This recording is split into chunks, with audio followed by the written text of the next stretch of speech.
وهو الذي ينزل الغيث من بعد ما قنطوا وينشر رحمته وهو الولي الحميد.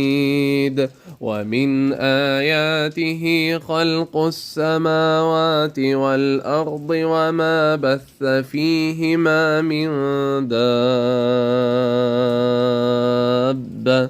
وهو على جمعهم إذا يشاء قدير.